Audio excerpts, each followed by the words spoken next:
Doctor గారు lower back pain ఎక్కువగా ఎవరిలో వస్తుంది? అసలు ఇది ఎందుకు వస్తుంది? లోవర్ బ్యాక్ అన్నది మనము హెడ్ డౌన్ సర్వైకల్ వర్టిబ్రా 7 ఉంటాయి, థొరాసిక్ అంటే వీపు వర్టిబ్రా 12 ఉంటాయి, నడుం వర్టిబ్రా 5 ఉంటాయి, సాక్రల్ అంటే పెల్విస్ మధ్యలో ఉండే వర్టిబ్రా 5తో కూడిన సాక్రల్ వర్టిబ్రా అంటాం. సో టిపికల్గా లో బ్యాక్ పెయిన్ అనేది మనకు ఈ 5 వర్టిబ్రాలు సాక్రల్ వర్టిబ్రాలకు మధ్యలోనే వస్తుంది. అందులో మేజర్గా L4-5-S1 అనే ఈ వర్టిబ్రా 3 వర్టిబ్రాల్లోనే మనకు లో బ్యాక్ పెయిన్ వస్తుంది. దీనిలో మనకు చాలా వేరియేషన్స్ ఉంటాయి. ఇక్కడ మనకు ఎముకలు ఉంటాయి, అలాగే వెన్నుపూస ఉంటుంది, వెన్నుపూస నరాలు ఉంటాయి.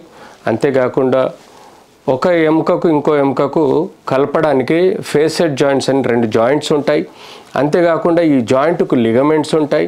ఈ జాయింట్ పక్కనే మనకు మజిల్స్ పోతూ ఉంటాయి.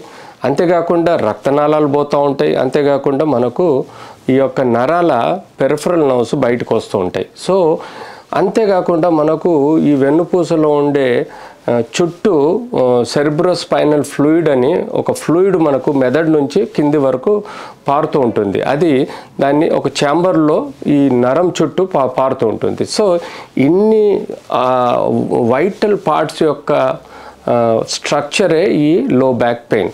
సో మనకు ఇందులో ఎముకల ప్రాబ్లం రావచ్చు, డిస్క్ 2 ఎముకల మధ్యలో ఉండే షాక్ అబ్జర్వర్ లాంటి డిస్క్ ప్రాబ్లం రావచ్చు, లేకపోతే వెన్నుపూస ప్రాబ్లం రావచ్చు, నరంలో ప్రాబ్లం రావచ్చు, ఫేసెడ్ జాయింట్స్ ప్రాబ్లమ్స్ రావచ్చు. వీటన్నిటిని మనం సపోజ్ ఈ బోన్ యొక్క ప్రాబ్లం అయితే స్పాండిలోసిస్ అంటాము.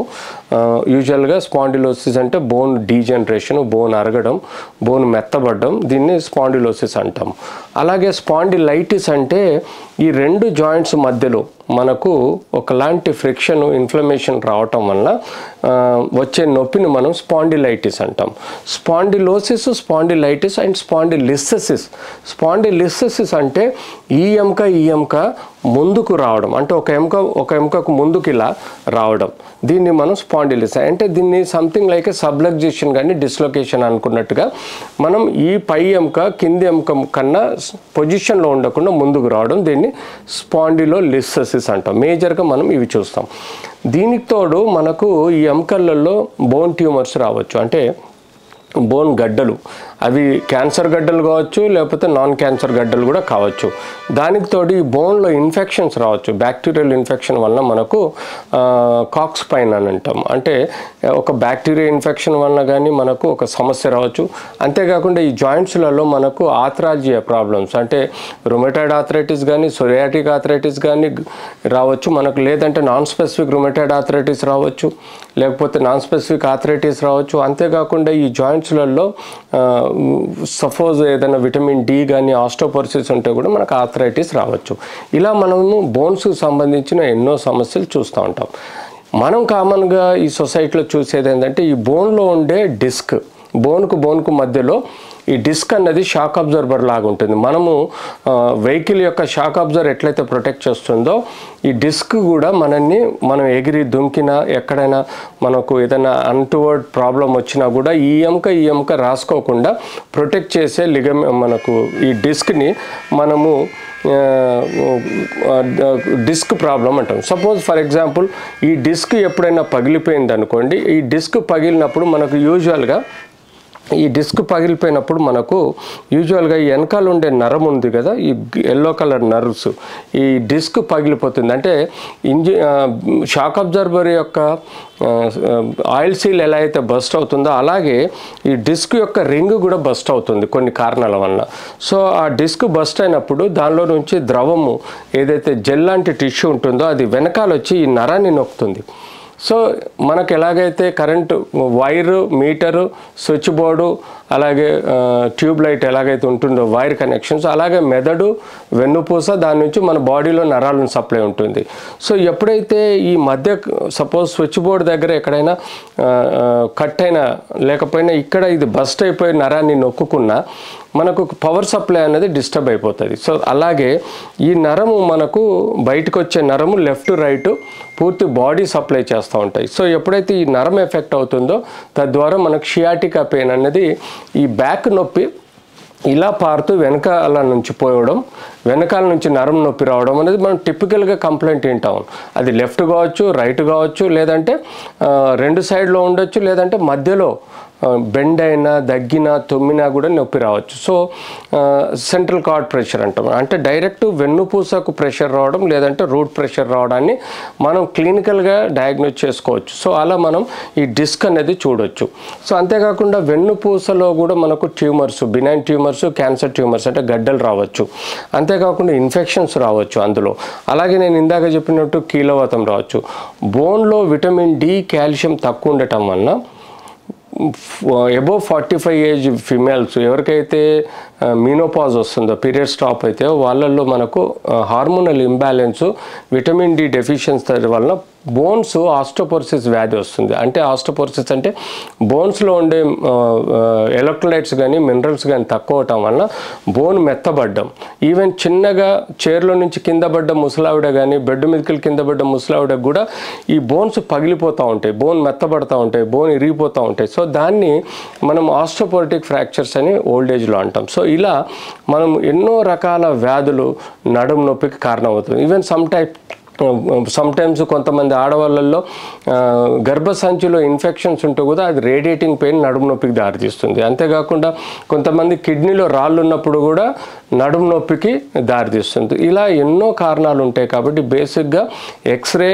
అల్ట్రాసౌండ్, సిటీ స్కాన్, ఎంఆర్ఐ చేసి మనం పర్టికులర్గా ప్రాబ్లమ్ని ఎవాల్యుయేట్ చేసుకొని డయాగ్నోస్ చేసుకున్న తర్వాత ఒక ప్రాపర్ డయాగ్నోసిస్కి వచ్చిన తర్వాత ఆ ప్రాపర్ వేలో వెదర్ కన్జర్వేటివ్ అంటే మందులు, బ్రేసు, ఫిజియోథెరపీ ఆర్ కొన్ని ఇంజెక్షన్స్ ద్వారా మనం నొప్పిని కంట్రోల్ చేయొచ్చు. కొన్ని మాత్రం తప్పనిసరి పరిస్థితుల్లో స్టేజ్ ప్రకారము ఆ పెథలాజికల్ ప్రాబ్లం ప్రకారము మనం అవసరం ఉంటే సర్జరీ చేయాల్సిన అవసరం. సో ఇలాంటి ఎన్నో ప్రాబ్లమ్స్ దారి తీయడానికి ఇన్ని రకాలుగా మనకు బోన్స్, నరాలు, లిగమెంట్స్, మజిల్స్ కారణమవుతాయి.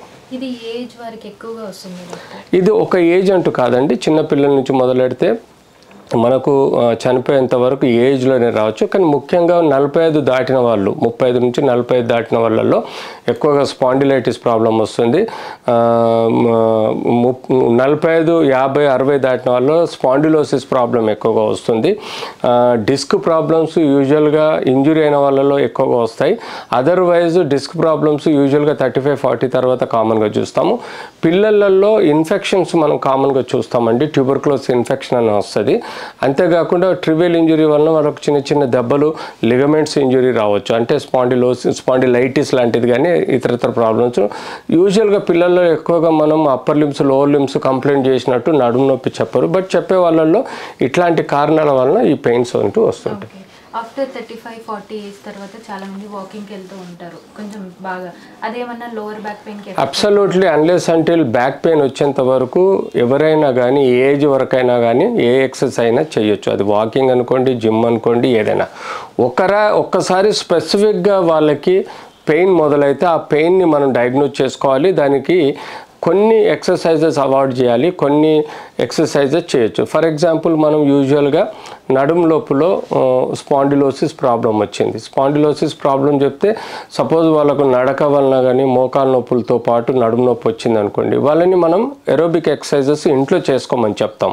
లేకపోతే swimming is very good exercise, cycling is a very good exercise instead of వాకింగ్లో. సో ఇష్యూని బేస్డ్ ప్రకారము మేము ఫిజియోథెరపీ ఎలా చేయించుకోవాలి, అంతేకాకుండా జనరల్ రెగ్యులర్ ఎక్సర్సైజెస్ ఎలాంటి చేయాలి, యోగా ఎప్పుడు చేయాలి, ఈ స్పెసిఫిక్ లైన్ ఆఫ్ ట్రీట్మెంట్ మేము as per the anatomical, physiological, pathological changes ప్రకారం మేము చెప్తాం. గుడ్డిగా యూట్యూబ్లో వచ్చిన ప్రతి ఒక్క న్యూస్ని చూసి ఇష్టం వచ్చినట్టు చేయకూడదు. యూజువల్గా అథారిటీ డాక్టర్స్ ఎవరైతే ఆర్థోపెడిక్ ఉంటారో, న్యూరో సర్జన్స్ ఉంటారో, వీళ్ళ ఒపీనియన్ తీసుకొని ప్రాపర్ ఎక్సర్సైజ్ చేయండి. మీకు వెయిట్ రిడక్షన్ చేసుకోవాలనుకుంటారు, మీరు బాడీ షేప్ మెయింటైన్ చేయాలనుకుంటారు, మీకు తప్పదు, ఎన్నో సంవత్సరాల నుంచి కొన్ని ఎక్సర్సైజులు చేస్తున్నారు, కానీ అన్ఫార్చునేట్లీ మీకు నడుము నొప్పి వచ్చింది. సో ఆ నడుము నొప్పికి కారణాన్ని కూడా తెలుసుకొని మనం ప్రాపర్గా డిరెక్షన్లో ఫిజియోథెరపీ కానీ లేకపోతే జిమ్ కానీ ఎక్సర్సైజ్ చేయటం వల్ల మనకు ఆ ప్రాబ్లమ్ని ఫర్దర్ ఇంక్రీజ్ కాకుండా చూసుకోవచ్చు. సో అలా మనం కొన్ని జాగ్రత్తలు పడాలి. సో పడకుండా నేను స్పోర్ట్స్ మెన్ని, నేను 60 సంవత్సరాల నుంచి రోజు స్పోర్ట్స్ ఆడుతున్నాను, నాకు ఈ ప్రాబ్లం ఎందుకు వస్తుందని ఇష్టం వచ్చినట్టు చేయటం వల్ల మీకు పెథలాజికల్ది ఇంకా ఎక్కువగా సివియర్ పెథలాజికల్ చేంజెస్ వచ్చేసి డ్యామేజ్ అయ్యే ఆస్కారం ఉంది. తద్వారా సర్జరీ పోయే ఆస్కారం కూడా ఉంది. So be careful. ఈరోజు advance treatments, laser, LASIK treatments వచ్చాయి. సింపుల్ మెథడాలజీలో ట్రీట్ చేయొచ్చు, భయపడాల్సిన అవసరం లేదు. ఓకే డాక్టర్, చాలా క్లియర్గా ఎక్స్ప్లెయిన్ చేశారు. Thank you so much. Thank you.